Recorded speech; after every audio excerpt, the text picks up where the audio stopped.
আচ্ছা, আমি একটু পিছনে যাই।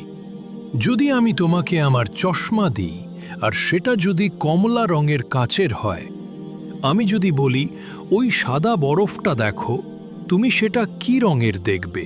কমলা। আর যদি সেটা সবুজ কাচের হয়, তাহলে দেখবে সবুজ।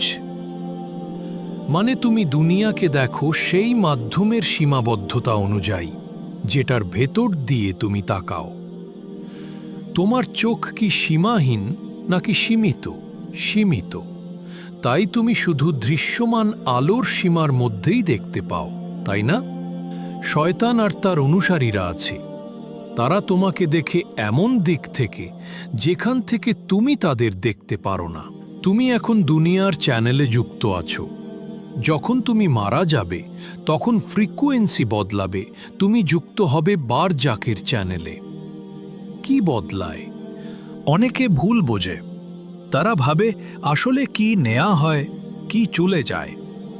রূহ নেয়া হয়, কিন্তু নফস মানে দেহের সাথে জড়ানো মনের মাধ্যমে তুমি মৃত্যুর পরেও উপলব্ধি করতে পারো, তবে শরীর দিয়ে না।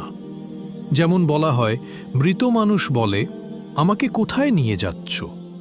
যখন তাকে কাফনে মুড়িয়ে নেওয়া হয়।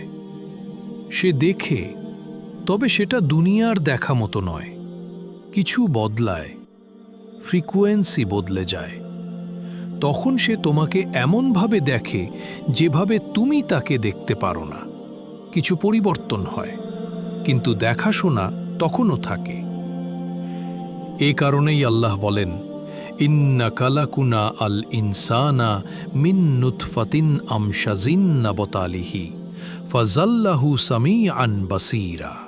অর্থাৎ আমরা মানুষকে সৃষ্টি করেছি তাকে পরীক্ষা করার জন্য, আর সেই পরীক্ষার মাধ্যমই হল তার উপলব্ধি, শোনা আর দেখা।